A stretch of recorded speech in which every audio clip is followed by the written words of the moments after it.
We hope to entertain and provoke and make you think. So my name is Yvonne Rogers, and I am a professor of human-computer interaction at UCL.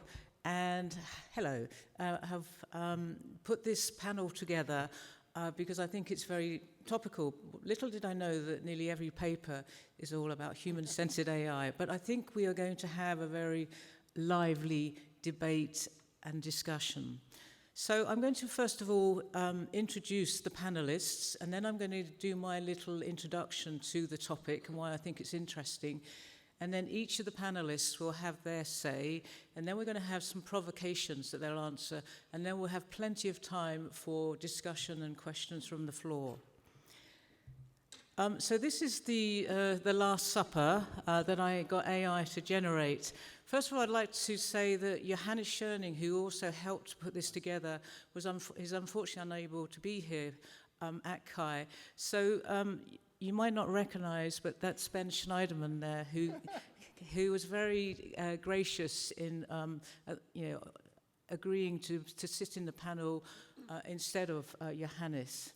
So apparently I look the best on this, and it wasn't that I prompted ChatGPT in a particular way, but I'd like to introduce first of all Matt Jones, who is from the Computational Foundry in Swansea University, and then F Churchill, who is at the first ever University of AI in UAE and the world. And Ben Schneiderman, who doesn't really need an introduction, but is a man of many books, particularly Leonardo's Laptop. And then Lucia Terenghi, who works for YouTube, Google. And so we have a mix of people with different backgrounds to debate this. So what is human-centered AI? I'm sure you don't need to know, but I'm just going to give my take on how it evolved. And I think it probably started about 6-7 years ago, before it was a popular topic here, as very much a reaction against the goal of machine learning and AI at the time, and deep learning, which was to focus on increasing automation, and that could have been in driverless cars, in facial recognition systems, but there was very much, how do we somehow take the human out and automate systems? And then so many of us who were very concerned about this argued that AI shouldn't be just about automating systems, but we should think about it more as how it can augment humans, amplify what we currently do, and also empower us in all sorts of ways. And one of the first books to come out on this is Ben Schneiderman's book on human-centered AI, which came out in 2021, and that's the cover there. And he writes very eloquently and cogently about these, how we might do these things, particularly how can we extend human capabilities, whether it's thinking or reasoning or problem solving or decision making. How can we design tools to support that? And another thing, I think, a different angle is from the Nielsen-Norman group, where it was Jacob Nielsen said that there's a first new paradigm, IU paradigm, in 60 years, whether you believe this or not. But he says that what we are doing now is we're telling the computer what we want rather than not how to do it at the interface. So when I told ChatGPT to generate that image of us, it followed my instructions, but I wasn't able to change or tweak it without continuing to prompt it. So that's human-centered AI. There's a lot more that you'll hear, hopefully, from these people about how it's evolved and why it's important. What do I mean by AI-enabled HCI? Well, those of you who are working in UX, you are increasingly seeing how AI in its various forms is being used in the field of HCI and UX. And it's being used both in practice and in research. And it started, back in 2022, we started experimenting with it to do what I'm putting as low-level tasks, which is transcribing our interviews and summarizing some key points and reporting. And then we started to use it to do many more high-level tasks. So now, in the last year or two, many UX researchers and designers and developers are generating synthetic users and data, analyzing data, and designing and prototyping. And vibe coding has become, as you've heard at this conference, very much something that people are using to build prototypes. So the question is, and this is what I'd like the panel to think about, is AI taking over HCI? And if so, are we facing a crisis? And I want to end with just an example which made me think about we could become a divided field because some of us have very strong opinions. And I want you to think about this. Last year, there was an open letter by Josie Braun and Clark. Those of you who do thematic analysis will know Braun and Clark's classic book on thematic analysis and how to do it. And I always get my students to learn how to do this. Anyway, they were very angry about how ChatGPT and other GenAI tools are being used to do thematic analysis. Students thought, wow, I don't have to do this. I just get ChatGPT to do it. And so they wrote an open letter, and it was widely circulated on LinkedIn and social media. And they got over 400 researchers to sign it. And it's quite a long piece, but essentially what the essence is that they argue it's wrong to use GenAI for analytic approaches, such as through reflexive thematic analysis. And the reason being is that thematic analysis is fundamentally a human practice, and it involves sense-making and meaning-making, and you need to be trained and conscious of what you're doing. And they argued that GenAI just can't do this at the moment. It lacks the ability to understand as we as humans do. Therefore, we should ban the use of large language models for doing these types of thematic analysis tasks. And lots of people very much of the same sentiment signed that letter. But I thought, well, why do we need to ban it? Why can't we think about how to use it differently? So I was glad to see that another social scientist called Suzanne Frieser, she responded to that open letter. And she wrote a very, very long piece, and I'm not going to go into the details here, but she argued that their objection was based on a false premise. And this being that they thinking we should reject GenAI because it cannot do meaning making is like rejecting highlighters because they cannot interpret a text. Highlighter there as one of those ones that you highlight with the yellow. And in a way I thought, yes, you're right. It's just a tool. They're trying to sort of think of it in a sort of very, this is what humans do and this is what the AI shouldn't be doing.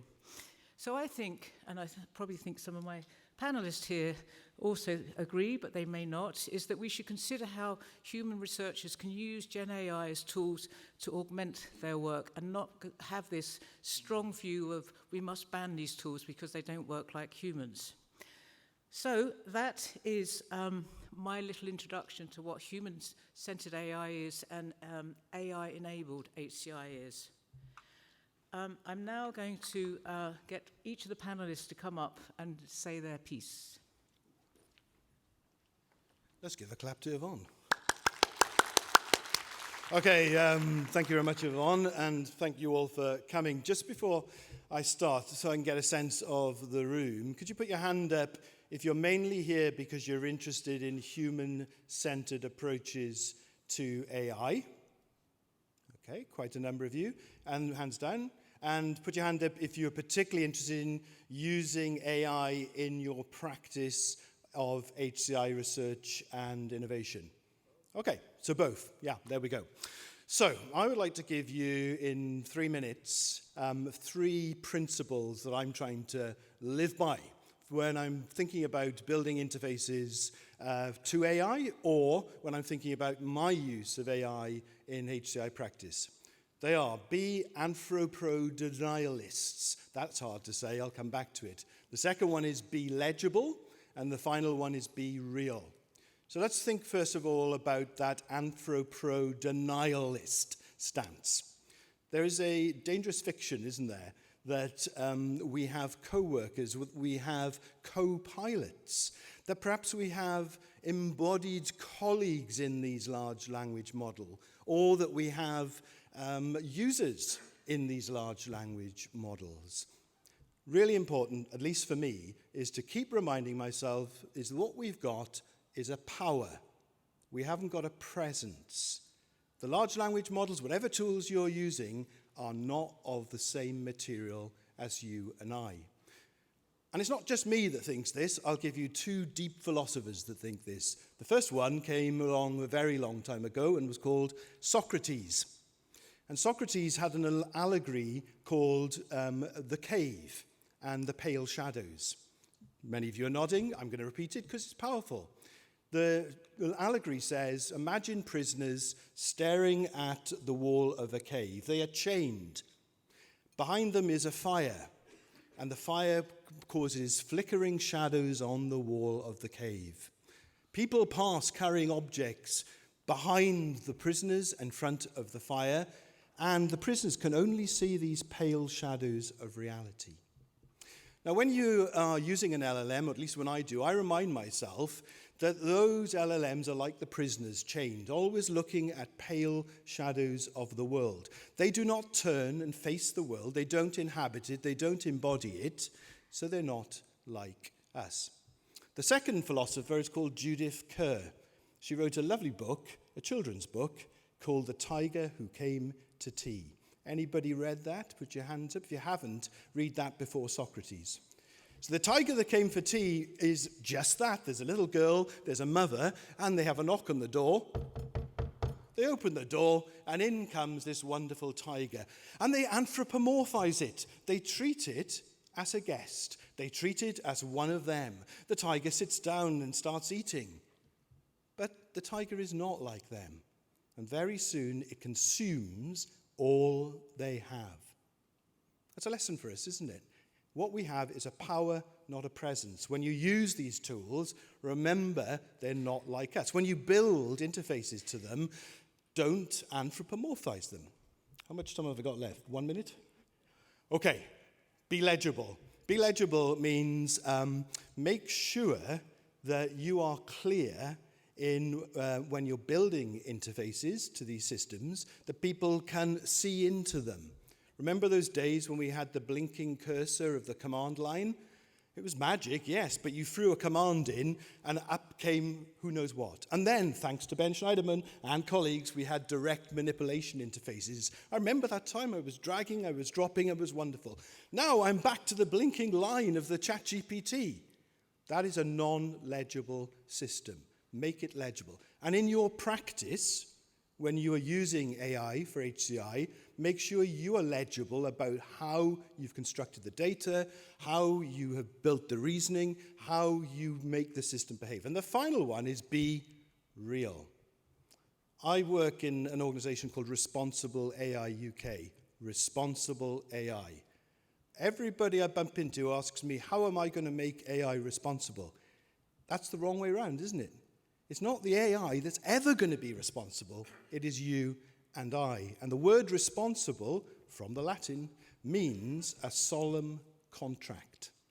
So what I'm trying to do, and failing, is to have a solemn contract with my participants, with the systems I build for users, that I will remain, as a designer, a researcher, accountable in a solemn way for my decisions when I build AI systems with HCI, or if I use AI for HCI work.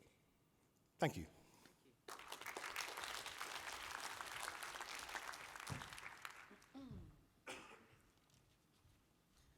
That was all very philosophical. I'm going to be less philosophical. I'm going to share with you, I wrote some things, I've been writing things down, and I call this my anxiety list. So the first anxiety that people are having around AI in our discipline is that UIs are dying. And they are not dying, they are evolving, in my view. And the first is that the interface is going from reactive and static screens to spaces of continuous negotiated agency, which is where the responsibility comes in.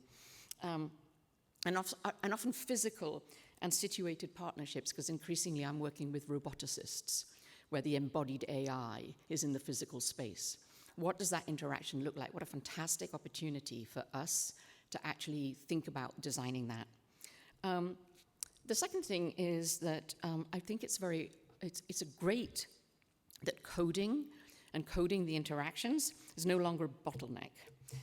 If anyone can generate software instantly, not necessarily good software, there's a competitive advantage that moves towards alignment, evaluation, and system behavior analysis. Because I think we can prototype quicker, we can try things out, and I still believe that people should learn software engineering skills. We were just having a conversation about software engineering being really important. But I think that prototyping, iterative, and evaluative moment is upon us and can be done much more quickly with great training. I do believe that HCI education needs to pivot in order to be human-centered AI. And I have been building a curriculum at the university that I joined, specifically around moving away from basic front-end mechanics and away from focusing on particular tools like Figma. Figma is great, but towards thinking in a systems way and teaching rigorous socio-technical critique, right? Which is, I think, sort of building on what you were saying. I do believe, again, in a different kind of framing, that AI synthesizes the past, and we as humans get to design the future. And I think that that is a very good partnership. But if you rely solely on AI for user research, and that defaults to historical data, you're going to be reinforcing really strange biases. Many of the AI systems are weird. Western, educated, industrial, rich, and democratic places have produced them, and they are fundamentally biased. But there's a huge opportunity there. I do believe that humans define meaning. AI can optimize metrics at scale, but human researchers are required to ensure that we are actually solving the right problems. One of the things that our community is brilliant at is problem framing. Not just producing something because it's possible, but the why of it. The why are you doing it? Who is it impacting? And I love speculative design. And I like prototyping and evaluation. Because we get trained to think about and to speculate about how is this thing going to have an impact in the world. And increasingly, I was having conversations with people the other day. HCI training back in the day, you know, we used to focus on very specific interactions, and it was quite narrow. But our community is increasingly looking at that societal impact, socio-technical design at scale. And we are systems thinkers. And it's not just technical systems, it's socio-technical systems. So I think that's fantastic. I do think traditional efficiency metrics are no longer as important. Time on task may or may not be exactly the right thing, but success now is about measuring agency alignment, graceful handoffs, and calibrated trust, which is part of the visibility, legibility, I believe. Next, context. Context is everything. We have to evaluate interfaces based on localized, culturally situated resonance rather than universal generic defaults, which goes back to that weird comment that I made. And I think it's a huge opportunity for us in that. Localized synthetic personas, to come to that, is that they have a demographic mask, but again, they're very, very, very biased. So how do we look at those personas? When does synthetic data, when do synthetic personas act as a provocation? And we need to be thinking about, wow, that is a provocation that's useful, and that is a provocation that's off. So looking at the synthetic personas and understanding what do they represent, and how do we interrogate them, and how do we use them as a creative cognitive provocation rather than an answer. I do think AI suffers from a hollow empathy. The synthetic testing lacks the messy, physically embodied friction and the irrational constraints of real-world human environments, which I think is very much what Matt was just saying, but hollow empathy. And finally, simulation is not a substitute for inquiry. The greatest risk of synthetic UX testing is institutional laziness. And we have to do genuine human listening and really, really think through contextual use and observation. So I think, for me, human-centered AI is all of the sort of techniques that we learn, and the curriculum I'm developing is very much a curriculum which is focusing on the human in context, and how we teach the observational skills to understand the relationship in order to have that trust calibration, in order to have that agency negotiation. And thank you.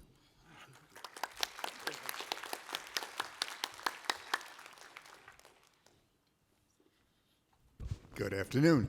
Thank you, Yvonne, for including me in this panel. And I should mention that the Johannes Schoening, was to be the panelist, has had serious medical problems, and I think he's recovering, but he could not join us today. So I wish him well.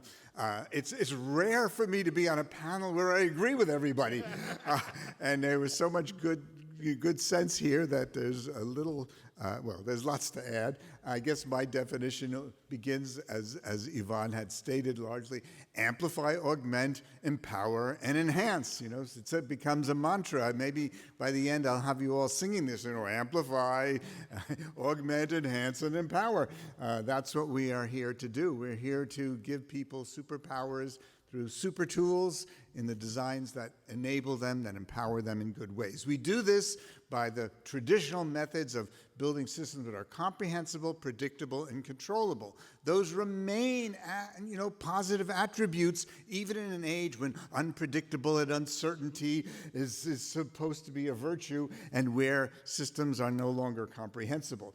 And to me, they need to be similarly transparent. So comprehensible, predictable, controllable is the old mantra. The new mantra, and the way we elevate the thinking, is according to the 4 principles of support self-efficacy, that the user should have the feeling that they can do this.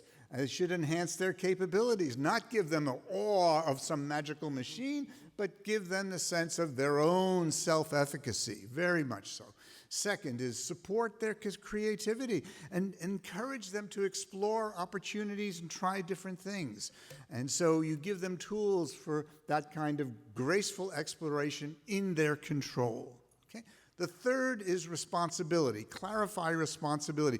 They are responsible for what happened. I was very disturbed over the last 4 days, to have heard 3 different speakers suggest that we are moving towards an age where responsibility is shared between humans and agents. I can't believe that statement would be made at a professional meeting. It's incorrect legally, it's awful morally, and just, misleading to the people in the audience. There is a corporate lingo about responsible AI, which is about workflow. I have no objection to it. But responsibility is, for me, a very clarifying notion to promote good design, that the user should know they are responsible for the actions. They cannot say, well, the AI did it, because there's an I in there, of course. Okay? And the 4th principle, which I rarely hear in AI circles, is social connectedness. The goal of a good system is to promote people being in touch with other people, whether they're family or friends or peers or workers or staff or management.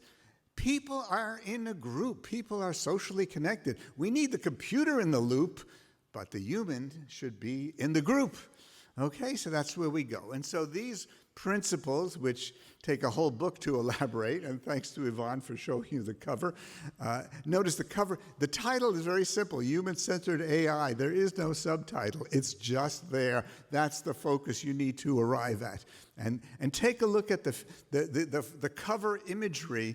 Took many weeks of the negotiation. The artists could not envision a world of technology without robots. And so I had to keep coming back and promote the way that it's socially connected, okay? Final mantra is the idea of human dignity, that systems should support the dignity of humans. There is, you might look in February, in Cannes, France, the Cannes Declaration on the Sovereignty of the Mind. The Cannes Declaration on the Sovereignty of the Mind, a 2-page document that talks very, very usefully. It's a takes a little care in reading it. It has a lot of negative things that computers shouldn't do this and AI shouldn't do that. But it does speak and begins to get to what I think the message I hope you will take away and that also you will advocate for is that our goal is to respect and elevate human capabilities. So human dignity is central, okay? Social justice is the other, and support for equality. And so if we look at these many principles, we begin to see the design agenda. And as HCI has been the foundations for design, our basic question in every project is who are the users and what are the tasks? And we know it's not like the user. In the AI world, it's the user. But we know that there are many categories of users, and we understand the difference between children and older adults. We understand the difference between literate and illiterate, people of different cultures. They are vast differences. And the successful companies will tailor their systems in constructive ways to fit the needs of those different users. There are also different tasks. Some are lightweight tasks, recommenders for films or restaurants. That's fine. A mistake doesn't really matter, okay?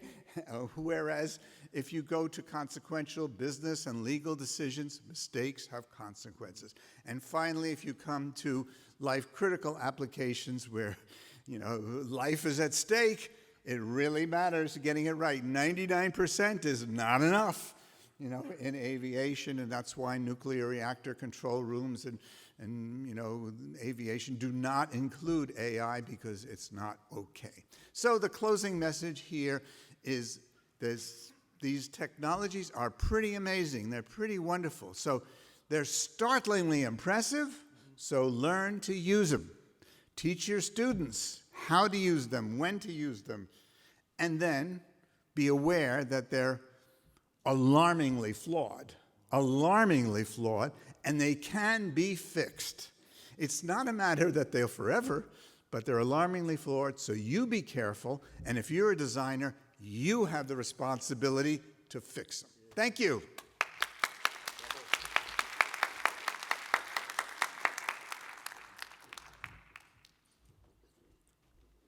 Hi, my name is Lucia Terrenghi, and I lead the user experience for YouTube Creator. But my background is originally in industrial design, so I used to be a product designer. Then I did a career, and then I went into HCI, and I was part of this community for a long time. Then I did a career in user experience, and now we are working with AI. And what I want to reflect on is how AI is changing product development, also in reflecting how different kind of design use different tools and what does AI do for the design practice. The first thing is quite obvious, but is the speed. If you think about the design and physical products and what it means in terms of specs and a physical development roadmap for industrial products, then you go into the user interface where you use kind of like so-called deterministic user interfaces for direct manipulation. And now AI, where actually we use much more what we call probabilistic user interfaces. So what does it mean for the design process? It means that on the one hand, one of the key practice of design, which is prototyping, suddenly is very democratized, and it's much faster. And what that means is a few things. First is that the solution space that we can explore is much wider. So in the classic double diamond of design, where you go from divergence to convergence, now suddenly the first angle is much, much wider because we can explore a much wider design space. At the same time, the time that it takes to decision making is reduced because it doesn't take a long time to prototype multiple options. So the time of decision making is shorter. The other one is that because prototyping is now democratized, many people can prototype, not only different functions, but also users. And so one of the powers of this tool is that you can do co-design much more easily because suddenly your users can be part of the definition of the design space. And so when you start blurring timelines and you start blurring roles, then I think it's a good time to reflect on what does it mean for craft and what does it mean for education. And I'll go back to decision making. So the decision making is really about having the instruments and the taste and the knowledge of your craft in order to take informed decision on a much wider solution space. And that's where I think is where the sense making and being human and being excellent at our craft becomes increasingly important. Because now that the design space is much more collaborative and shared, and the design solution space is much broader, you need much stronger principles and frameworks and design thinking in order to be able to pick the right solutions. With that, I'll hand it over to Yvonne.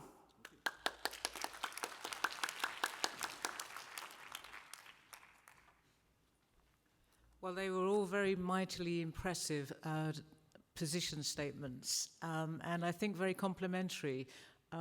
So what I'm going to do now is to ask each of them a provocation. And the first one is agentic AI will transform the user experience even more than GenAI has. The user interface, as we know it, will become obsolete. And we've touched upon this. But I think, who would like to answer this one? I agree it will become obsolete. It doesn't mean, like, if you think about it's just a tool, what I'm trying to say. Like, we have used user interfaces with direct manipulation such that they are deterministic. If you put a pixel in a certain position, it's going to stay in that position. If you are vibe coding, that's not the case. It's a much more of a probabilistic, and these interfaces are going to be dynamic. We're going to define framework and template and the components that are going to be dynamically reframed in real time. And so that's what I go back to. It's a new tool, and I think it's important to embrace it and shape experiences that can be much more personalized, contextualized, but we are going to be much more in the position as designers and developers to create the framework, but we're going to have much less control on the pixel. Thank you for being slightly provocative. Wait a minute. Okay, you're allowed to reply here. We can argue. That's good. Yeah, I believe the user interface will change, but you didn't tell us what it will look like. You said there's the fantasy that the results will be unpredictable. If it's unpredictable, throw it out. Shut it down. You can't have that in nuclear reactor control rooms, in aircraft, or in financial systems. So, I see a very different world where we will enhance the capabilities that people have to be able to make predictive models and simulations and estimate. That's what the Bloomberg terminal gives people the power to do already. And so we should look for those tools that empower people to better predict the future. But I think we will want to have control, especially for the consequential and life-critical applications. We're going to go over this side. I also disagree with you, Lucia. I really do. I mean, we've already got agentic systems where the interface hasn't changed. It's called the autonomous car. So when you jump into an autonomous vehicle, a Waymo, there's a steering wheel and it whizzes round. There are dials, there are wheels. They're still making that legible, and there's probably a reason for that. I think we've also had agentic systems for a very long time on our mobile phones, in the sense that they're called parallel processes, don't they? They go off when I click and when I select something, multiple things are happening, but I don't see them as agents. I see them as bits of software with me in the driving seat. Yes. Okay, you want to answer? Do you want answer to go back. to the next word? All right, we'll go. It's up to you. I can answer. Yeah, go on. Okay. Okay. I think you're gonna be able to control the content of the. So if we're thinking about user interface as we, as a practitioners, have been designing until now, I do think those are gonna become obsolete.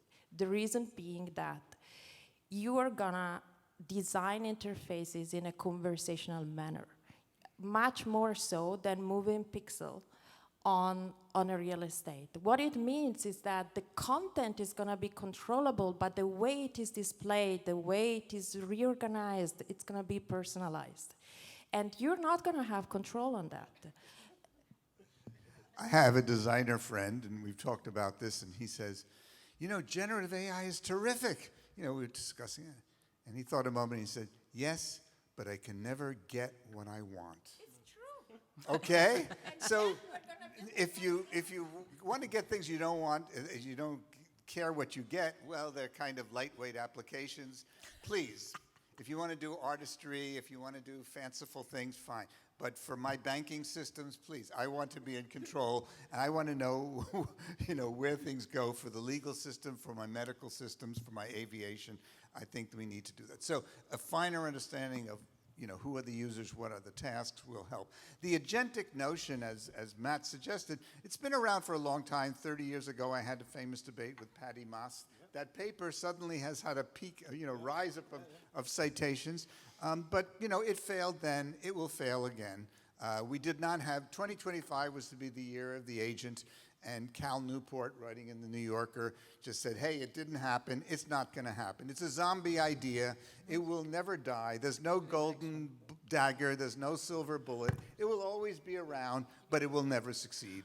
Okay, we're going to have one more. Do you want to say something? Well, I think this question is particularly tricky because it's the user interface as we know it. And the user interface as we know it depends on the context, depends on the urgency, the safety critical nature, etc. And I think it's actually the production of the user interface and the testing of the user interface as we know it will become obsolete. Okay, thank you for that comment. I'm going to now move on to the next one, which I think you're going to start off because you've already talked a bit about education and HCI, which is children as young as 7, probably as young as 5 now, are learning vibe coding and prototyping functioning software, particularly sophisticated games. What does this mean for HCI education? Over to you, Elizabeth. I think I sort of mentioned it a little bit before, but I've been thinking a lot about alignment, evaluation, and system behavior. And so the HCI curriculum that I have just co-developed focuses very much on, it starts very much on the basics of who we are as humans, our physiology, our situatedness, our cognition, our reasoning, what things are common, what things are not common, what do we share, what do we not. So getting the fundamental principles, some of which may actually be questionable or, you know, debatable, but actually getting students and learners to think about who are we designing for, and what is the need, and what is the problem, for want of a better word, you're actually trying to solve. And so I really think where we're going at. So the curriculum that I've designed is much less focused on teaching particular tools. We do teach, you know, tools and using tools, but going back essentially to theory, to frameworks, to how does this thing have an impact, and how do you actually do really, really solid evaluation? So one of the things that I had sort of written down, I've been making lots of notes, was that students now have to learn to guide, constrain, and deeply evaluate non-deterministic systems. So any kind of competitive advantage, you know, I want the students to sort of go into situations where they're thinking about what's the advantage. So it lies in knowing whether the product is actually serving a human need effectively or not, and how do you evaluate it, how do you prototype, how do you iterate, and how do you actually work with these systems to build things that are meaningful that you can actually evaluate. How do you make, when and how do you make something visible and legible? But I would say that we already do that on our MSc in HCI, all of the things you've just said. Yep. But the thing about, you know, you say, yeah, we will teach them the tools, but which tools will we be teaching them? Do we teach them thematic analysis? Do we teach them to code? Do we teach them all of those things still? Oh, yeah, no, absolutely. But I'm saying that the focus isn't like you're going to come out having learned Figma. I want you to learn Figma, but I want you to learn the principles of what you're trying to build for and toward. And I want to actually really think about the societal impact. And I want to think about things like speculative design, and I've put that in. And so the future generation are going to be equipped with rigorously evaluating the things that they can be rapidly generated. But also, there's a huge focus in the curriculum on using the tools like LLMs, building the tools in collaboration with other very technical students, and breaking things, going in and breaking, creating scenarios where you're not saying, does it succeed at the thing I wanted it to do, but actually, where will it fail? And so there's a lot of critical thinking and perspectives and so forth that I'm bringing into the curriculum. Yeah, well, the question's entirely wrong. So in Sweden, I think today, they've decided in primary school, the children will not get access to laptops. They won't get access to their phones. Young children, as young as 7, are already amazing at building sophisticated games. Go and watch a playground. Go and watch listen to their imaginary friends that they have. I'm really, really concerned, and my kids have now grown up, and thankfully there was no real AI at that time, and they didn't even have phones. But if I did have young kids, I would be taking the phone off them. This is a dangerous drug, and I think AI is now supercharging that. So my answer is, what we should be doing for HCI education is respecting that childhood is a time when people need to embody themselves through social interactions with other real things, not these, because as I said, these things are not presences. It's really dangerous. So I don't like that first part. Okay, so Can I you would... add, wait, can one thing. Yep. I think that the design critique is going to be extremely important, because now you can generate very cheaply an incredible amount of options. Mm-hmm. And I think that that's what I meant before with the craft and the building taste. That's only by selection, right, and evaluation, and being able to discriminate whether something is good and whether something is not good. And I think that's the area where I think each craft will have to invest a lot. And sort of to go back, in many courses, thinking about ethics, thinking about breaking and fixing, and thinking about error ergonomics back in the day.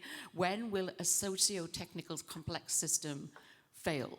There's a great old model, it's called the Swiss cheese model. How many people know the Swiss cheese model? I love the Swiss cheese model. And I used to work on a little bit on aviation ergonomics and analyzing accidents. And that's the kind of analytic skill that I want our students to have, which is, if this system is agentic in certain ways and has this decision-making power, when do you throttle it and when do you let it go, allow it? And the other thing that I'm baking into the curriculum is that ethics and societal impact is not the course that you can take as an elective at the end. Every single student gets taught about ethics and critical questioning, critical engagement at the very beginning, and it's not an elective. I'm looking forward to seeing this course. I just want to point out that you actually have been one of the advisors. I think I was advising them to learn Figma. All my students want practical skills. They get a bit tired of all the theory and the framework and ethics. And so we have to get a balance between the high and mighty stuff that we think they should learn and the real practical stuff that they really enjoy, like doing vibe coding. So it's some balance between the two. And somehow you have to, it's a bit like feeding young kids greens. You disguise it. So sometimes you have to disguise the theory and especially for computer science students. They don't really like the society stuff. Yeah. So thinking a bit creatively about how to get them excited by it is a challenge. No, it is a challenge, and one of the things that is always like there's, the lectures, which are the theory and the perspectives, but every single lecture has a hands-on workshop.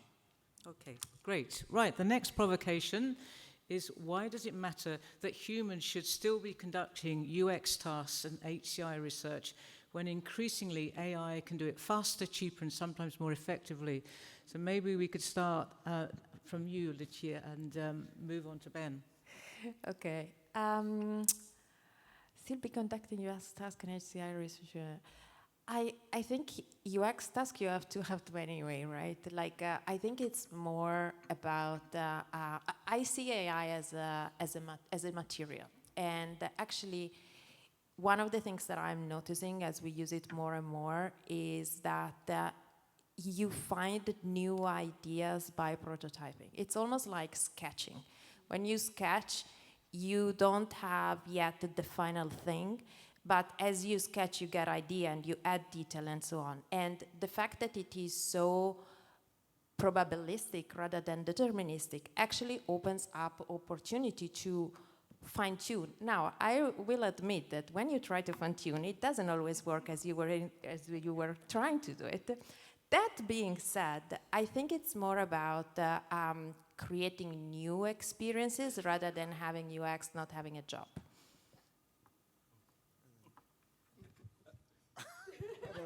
Go ahead.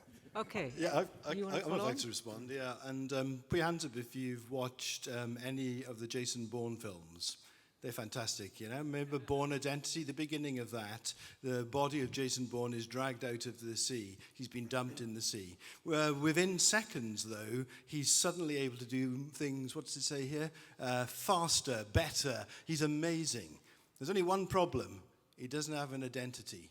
So he spends the rest of the trilogy of the books and the films trying to find out who he is. And we have to remember that, right? When we see our AI systems doing things faster, cheaper, they are not a presence, and we're confusing presence with performance. The reason we will always need humans using these tools, for sure, as Ben said, we're going to use tools to help us do things, but unless we are sitting in the driving seat and fully able to read the system and drive it, then what we're doing is using a system that has no identity and therefore can never be an effective agent. Sorry. I just want to say thank you for bringing up sketching. Because a couple of the big influences for me in thinking about these workshops is Bill Buxton's book on sketching. I love that book. Yes. Anyway, That's the best chapter. yeah.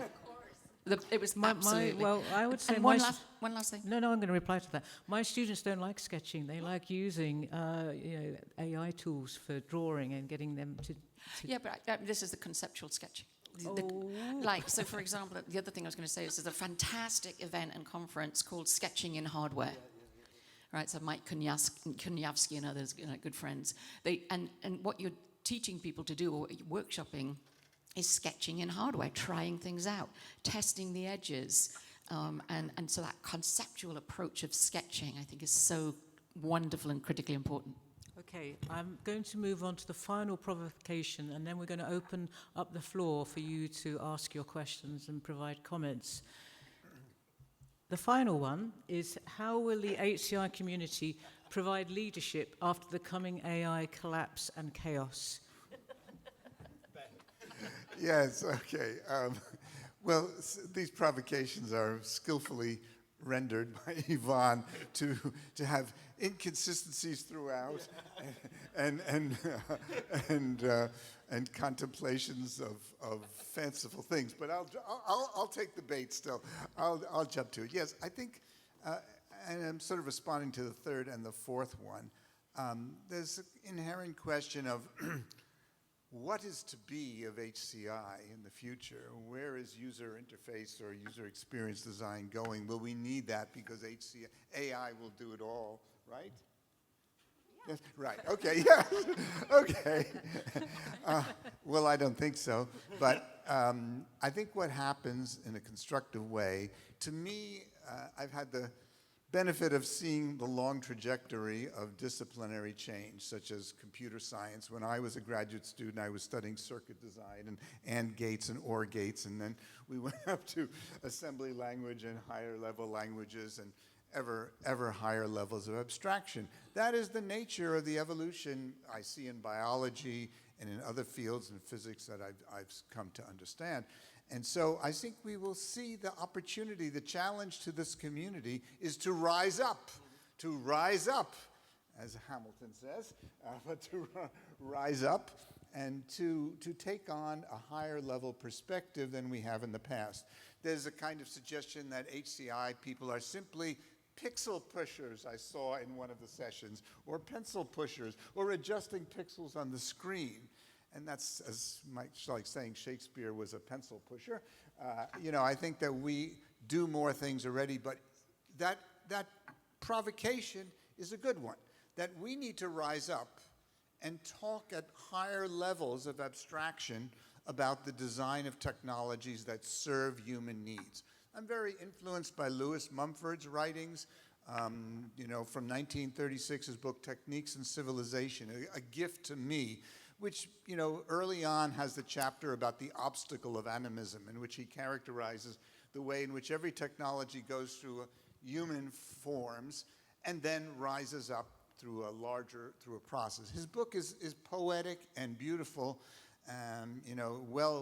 just well crafted to tell the story about the evolution of technology over centuries. So the evolution that I would say for HCI is to move up and to look at who are the users in the broad range of tasks, accessibility for different age groups and for different purposes, and then to see the broadening of the tasks that we can accomplish. But rise up also to deal with human dignity. How do you design a system that increases human dignity?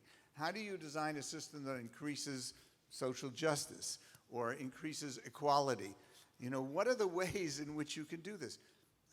Batya Friedman's book, now out in second edition on value-sensitive design, gives you some clues. She's on the right path. Follow her. Follow those who suggest that we have the higher goal, as Lewis Mumford suggests, to serve human needs. That's what we're here to do. We will do it by shaping the technology and reshaping AI to be more aligned with those visions. AI is currently countering human needs and suppressing the human dignity. We can do better. That's what this community should rise up to.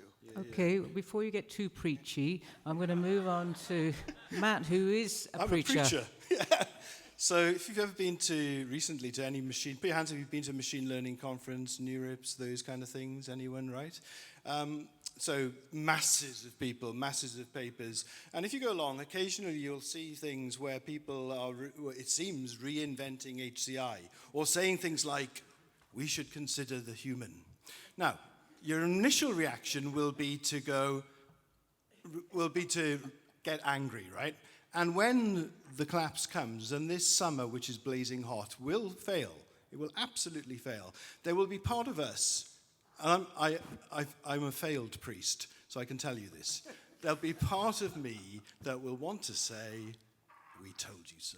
And then to smile and to feel self-satisfied or even self-righteous. However, to provide leadership, what we need to say to our colleagues who are now discovering HCI in their conferences, good, fantastic.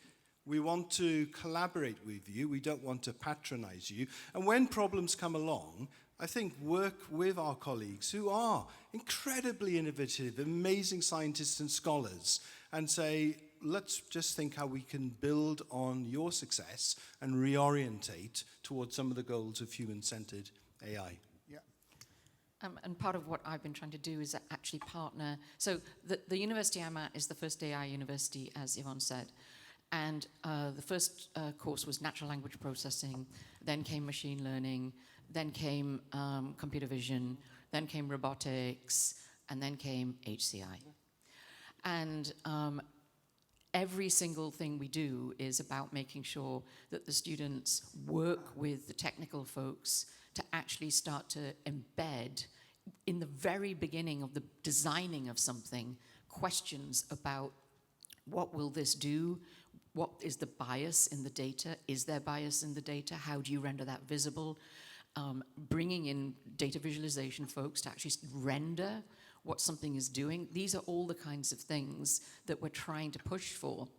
And so people who care about people and who understand and know people and really think about HCI and evaluation are in at the very beginning. Because like I said, often ethics and so forth is an elective at the end of a course, just like accessibility is, right?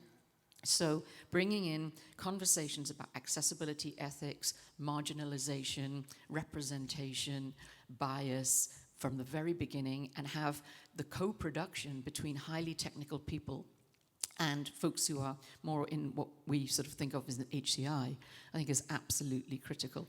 I learned a new term recently. We used to hire people who were T people, right? So you're very deep in something and you've got bar across or you're broad. There's a new one, pi people. Pi, like nerdy pi. 3.14, yeah. Because the idea is that you have the top, which can be wavy, whatever, and you can push the boundaries, and you've got two deep expertises. Oh, I thought it was cherry pie. I would like to now open up the floor. If you have a question, would you like to go to the microphone, which is in the middle of the room? I can't get Slido to work, and I think it's much more engaging. While you're going there, I just want to add on to what Matt was saying, that we're going to be building better ways of doing HCI in the AI world. So AI world has amazingly discovered red teaming. And it's a shallow shadow of what was, expert reviews and usability testing and the many generations of evolution of that method. And still, red teaming is presented as something that's internal to a company rather than someone from the outside who might challenge the system. And Sundar Pichai says, the only way to test AI systems is to release them to the public. Which, for 40 years, the techniques have been very well developed of usability testing in laboratories and phased rollouts and all the mechanisms that were developed so skillfully in the user UI community are now being reinvented, but they're coming through as rather shallow versions of what's possible. So we do have a role to help them and make sure this comes out in a stronger way. Thank you. Thank you very much. Now I'll go to the first question. If you could say your name and where you're from, and maybe stand on your toes. Sorry. Hello. Sorry. Hi, I'm Mariam, and I am. Oh.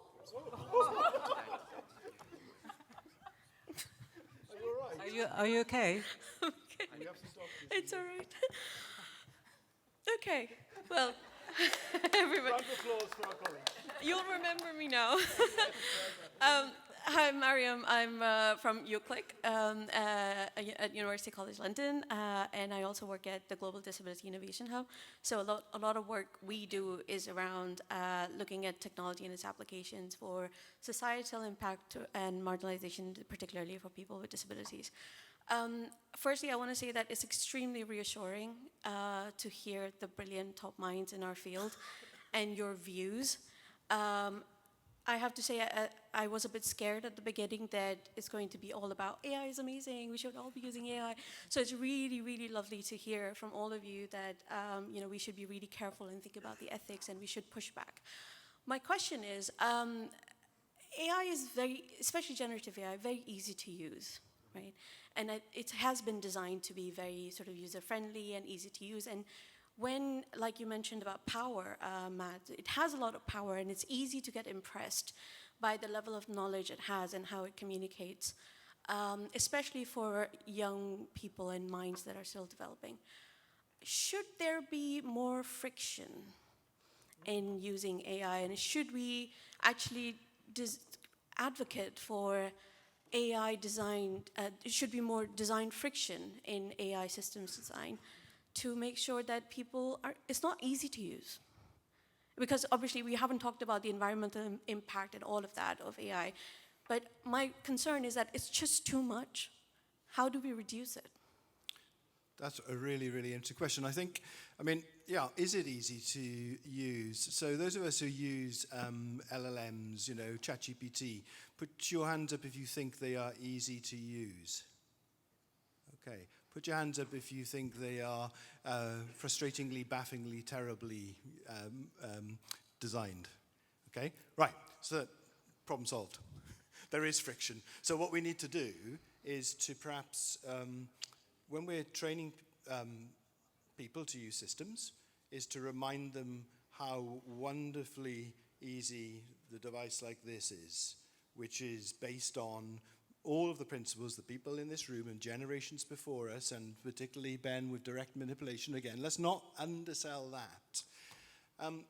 I think, though, you could take those principles from things like direct manipulation and not put them into AI systems so it slows people down, but gives them a deep reminder that they are in control. When I pinch on the screen on a photo, it still is so much more seductively wonderful than when I type something into an LLM and see this kind of nonsense scrolling on the screen. I feel empowered. When I type something into an LLM, I feel that I'm being baffled. Or being sucked up to, and as Ben said, how many times do you do something with vibe coding or an image thing? You do it, and then you do it again, and you do it again. It's like a drug, right? You never feel you're getting to an end. Whereas with this device, clickety click click, something's done. One thing I wanted to add, besides friction, I think the one underlying issue is that there's no humility designed in these systems. So these responses tend to be very assertive, as if the LLM knew the right answer. And it's not always the case. And as a designer, I always think that the products are a reflection of the culture of the organization that has built them. And I think when you look geopolitically, I think certain culture have built the main technologies we use, and humility is not necessarily a strong value. And I think you see it in the product. So I don't know if I would say it should have more friction, but definitely I think it should have more humility. And actually, one of the projects I'm working on right now in association with Google is creating design primitives for non-weird locations. So somebody said that 12% of the population is weird, the Western educated, industrialized, rich, democratic, which leaves 88%, which is not non-weird in a homogenous sense, but that's why a lot of the studies we do are really important. But I wanted to answer the use question, because I think it's really, really a good question. I think these tools are very easy to use, but they're often, which sort of comes to your point, but they often are not. They're not getting you closer to your goal. And I'm going to give you a concrete example. I've done a lot of keynote speeches, and I decided to write a few keynote speeches with Gemini. And so I would write the text, and then Gemini produces my slides. It takes much longer, much longer, because the images that come back are just diabolical. The fonts are terrible. The color schemes are non-accessible. And I end up spending longer. And I've done 3 now as an experiment. And I write my own slides from my text that I've written. And then I work with Gemini. And I spend more time saying, Gemini, that's not what I want. Anyway. Yeah, as my designer friend who said, I can never get what I want. If you have an intention about what you want, you will often have a high friction time getting. I had one just this morning. My uncle was a famous photographer, some of you know, and he photographed Montserrat, which was not far from here in the 1930s. And I knew that there were pictures, and so I typed into ChatGPT, David Seymour, Montserrat. And it says, there is no connection between David Seymour and Montserrat. And so I said, that's really peculiar. And I tried to puzzle what to do. I asked it some different ways. Still, there's no connection. And then I typed David Seymour, quote, Montserrat, quote, so that the Montserrat was guaranteed. Oh, yes, here's this picture. So, when you have an intention that you want to get, sometimes it's very hard to get, and there are better ways to do it. Yeah. Thank you. We could maybe move on to the next questioner. Thank you so much. Thank you. Thank you so much. Henrik Heuer from the Center for Advanced Internet Studies in Germany. You have to stand down. Do I have to be closer? Don't let him give you that. Watch your face. Okay. Thank you. Nobody got hurt. Henrik Heuer from the Center for Advanced Internet Studies in Germany. You said so many smart things, very eloquently also. But it feels like looking like reading the New York Times, like listening to podcasts, and even like looking at, the broader public dialogue, and especially in government, the HCI perspective is completely missing. And the question is, why is that? Because we seem to have a lot to say, and we don't you were not interviewed in the New York Times, we're not part of the big commissions, right? I mean, there's a panel on AI, there's very few, by the United Nations, there are very few HCI people on there. Why do you think that is? Money. Money, money, money. So 2 years ago, I think, I went to a meeting with Sam Altman, and the room was completely packed. Imagine this room 5 times bigger. And when he finished his talk, people were circulating around. It's almost as if he was like the Rock of Mecca. People were going round him. Now, why was that? Because he was talking a very powerful message that this is going to not transform human lives, but be the most important capitalistic thing that can happen. He literally said, you probably heard it, he said, we're going to build systems that are going to be very, very, very bad for the world, but we're going to make a lot of money in the meantime. That's all you need to know. And it's very hard for us. I mean, this conference has a budget, it's something like $5 million. That's about 3 nanoseconds of OpenAI's budget. They are lobbying hard. They're lobbying hard. But that doesn't mean that we haven't got a voice. And Ben will say how. Yeah. Look, you've also painted a black or white, all or none. The New York Times does write about user interface. I'm in the New York Times also. You can read about, my positions on, not using I and AI, and I get interviewed by the reporters. So they are there. But you're right that the journalists find it compelling to write about, what AI is doing and is taking over radiology, or is reading better than a high school student, all these, I did write a guidelines document for journalists and for editors about how to write about AI. It's on Medium. You can take a look for it there, or send me on. So, yes, we do need to speak up, I think, is the point. We don't have the compelling story of AI. It's a compelling, fascinating story. Our story is a much more human drama and a more nuanced one. It's reading Chekhov, so it's hard work. Thank you. I should just say that I was on that panel with Sam Altman, and we were just trampled on. The rest of the panel ignored because everyone wanted to hear what he had to say. And so when it was written up, the HCI didn't get a mention. It was all about Sam Altman. So we're up against that, sycophancy, the rock star mentality. So we need a few rock stars in HCI, and I think Hannah Fry, who is one of my former colleagues, is doing a great job in presenting to the masses on TV and also on podcasts. So have a look at some of her work. Thank you. Could we have the next, please? Hi, Shadan Sadeqian, University of Siegen, and I do research on automated driving and AI-driven future of work. So I like this panel because it's about human-centered AI. And I'm gonna repeat a little bit of what you said to get to my question. And I hear a lot of statements about human needs to be in control to ensure a good experience with AI-driven systems. And what I read these days is a lot is focusing on supervisory control paradigm for this sense.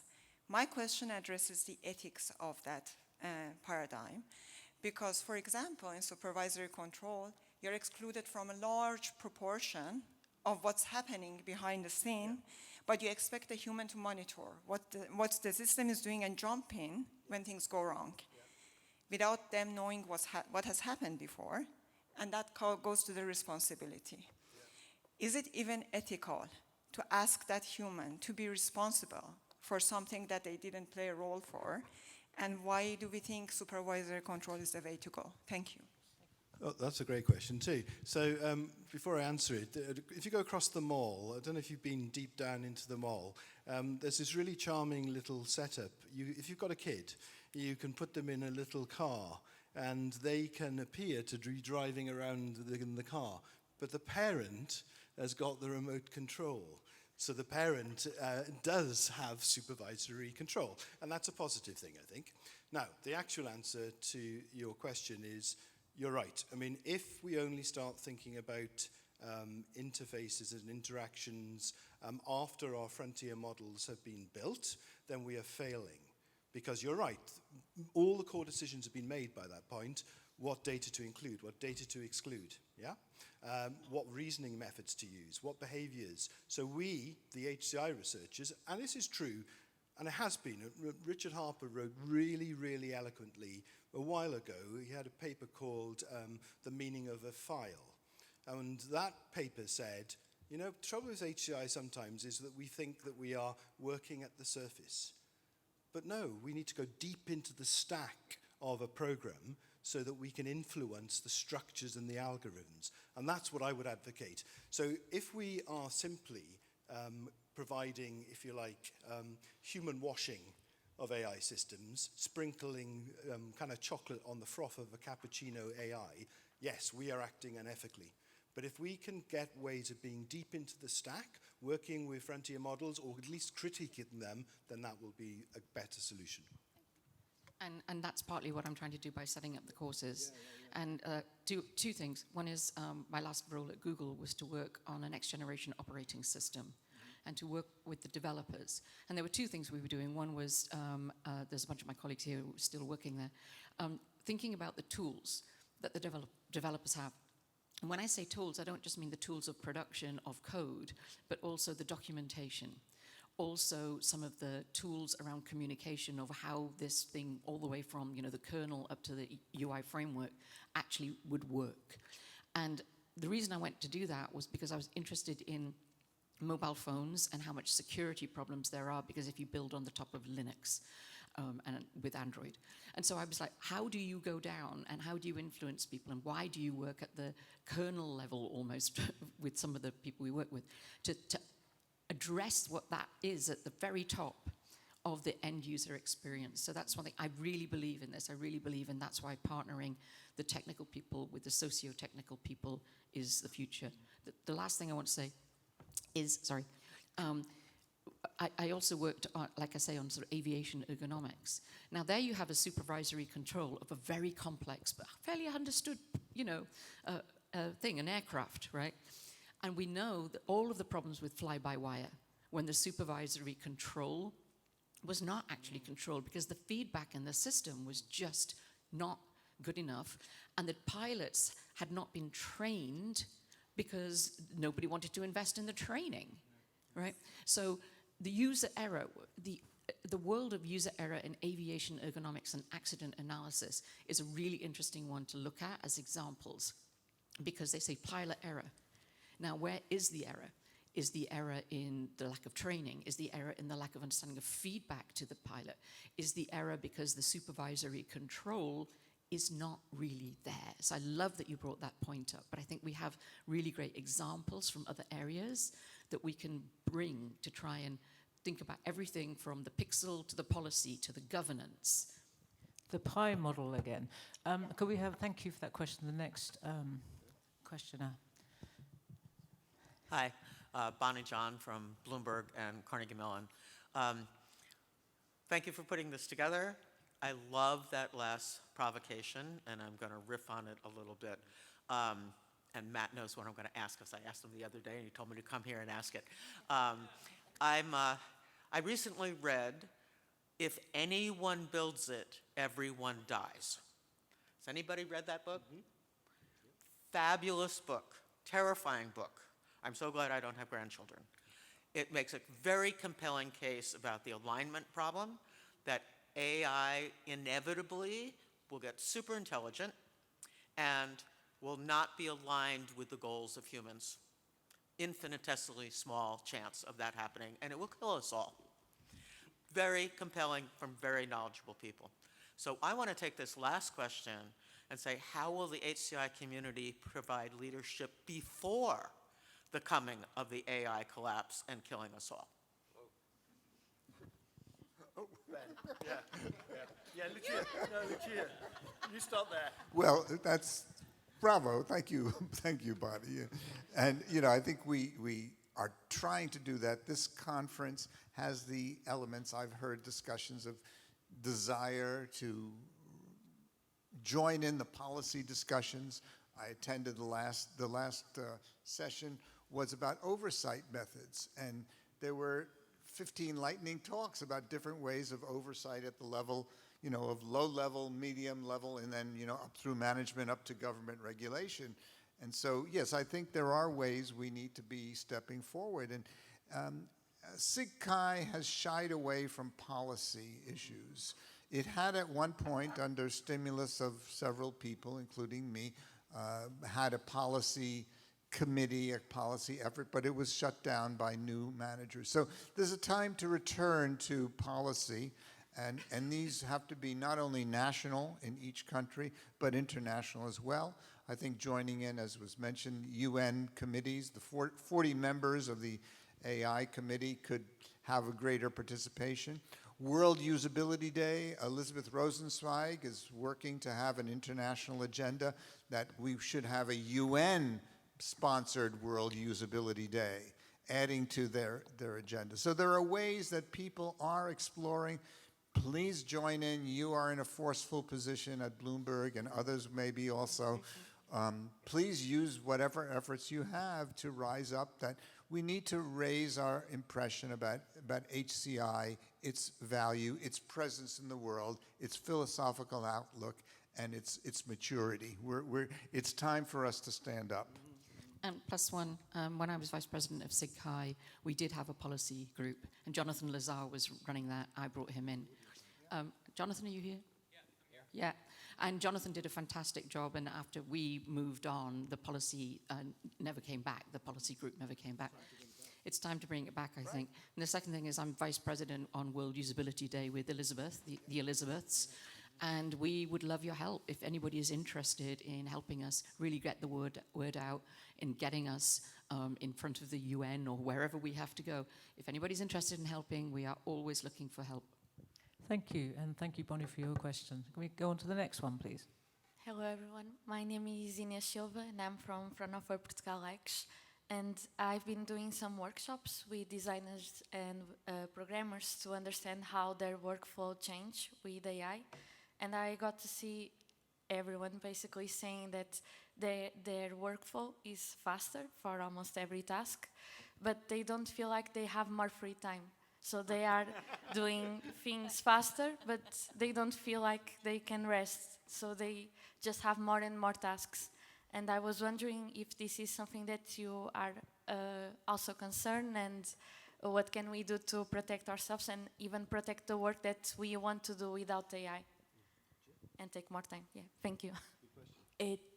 Great question, and it does resonate. I think on the one hand, the tools are changing incredibly fast, and so there's the same, let's say, design task. Now you're suddenly kind of like trying to do it with one tool, and then suddenly the other one comes up, and then the other one comes up, and so it's quite restless. And what I'm noticing is that more and more people are looking for having side activities that are actually physical. So just to make an example, in my team, which is working with creators, so YouTube creators, and they themselves, they're often burned out because, first of all, it's a challenging job, but now with AI, there's also pressure to create that is even increasing, right? Because you have the democratization of creation creates a plethora of content that suddenly is much more than you used to have, because creating content was harder from a technical perspective. So definitely it's an issue, and what I'm observing is that more and more people, whether they're creators or working in tech in a creative practice, they're trying to combine with activities that have nothing to do with tech. So you probably see there are a lot of more and more communities that are, growing to bring people together, no device, or painting, or doing things with your hands. And I think it's a bit of a compensation strategy that hopefully helps, but I think it's an excellent question. And I wanted to give you just I don't have a solution, but I've been starting to read some old literature where it's the history of domestic products, vacuum cleaners, etc. And so when vacuum cleaners and washing machines came into the home, people, especially women, did not get more free time. The expectations of cleanliness changed. And so the amount of labor, the amount of time spent remained the same or went up because the expectations had changed, which is really what you're sort of saying, right? And there's this fantastic literature on that, especially for the domestic work for women. And I've been kind of going back to that, but I don't have a solution. But I love that you bring the question up, because we do have to ask the question for people who work for us, expecting more faster and expecting more review faster is actually a bit of a moral problem, isn't it? Thank you very much for your question. And I think this will be our last question, because I want to finish before 6, because I have to go to a party. It's my party, and I'll cry if I want. Would you like to ask your question, please? Hi, thanks for the panel. I'm Thomas from Aalto University. And when I listened to the discussion, I could not help but notice, but it seems very much through the lens, or the concept through the lens of the current state of AI. A big example here is intent inference, right? Not getting what you want. And that seems also a technical challenge to me. And at the same time, we have noticed that AI is now rediscovering the field of HCI, and they're asking questions. So my question then to you is, instead of waiting for the field of HCI to come to us, what do we need to do to come to them? And what technological advances would you see in the field of AI that would alleviate some of our problems or concerns in HCI? Sorry, that's a great question to end on. I'm going to ask each of the panelists to answer that. Over to you, Ben, first. It's very hard for the therapist to come to the patient.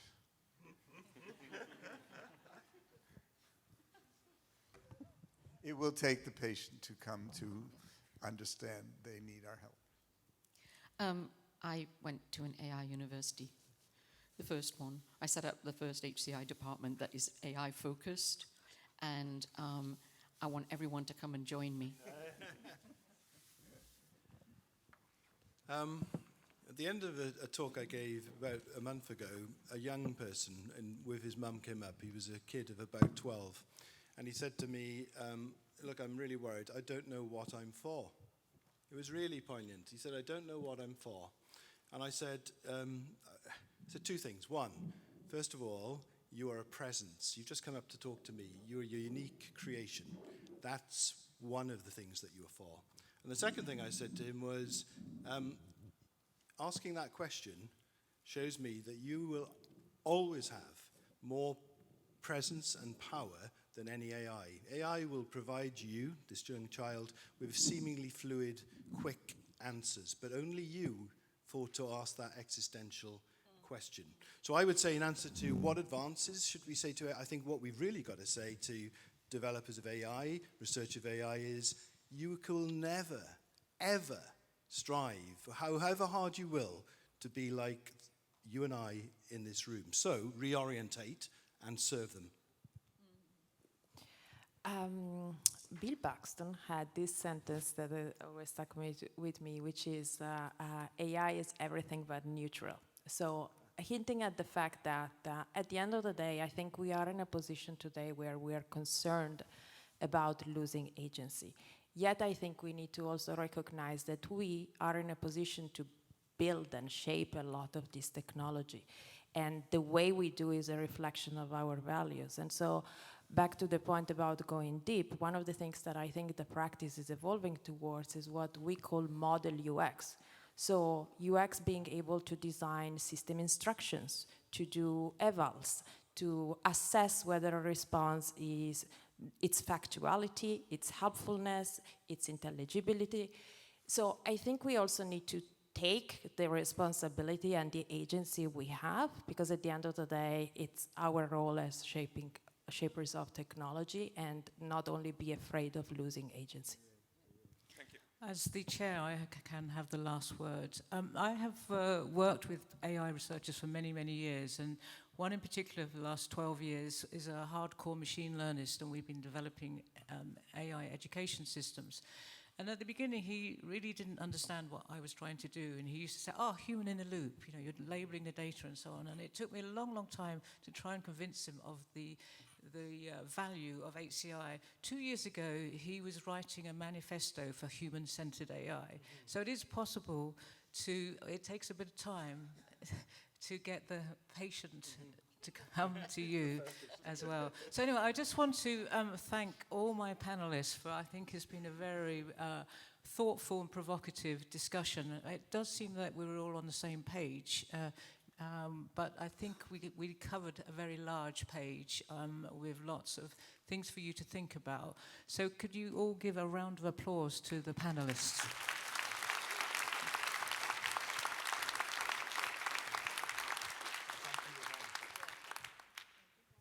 And thanks, Yvonne. Everybody, whoop, whoop, whoop.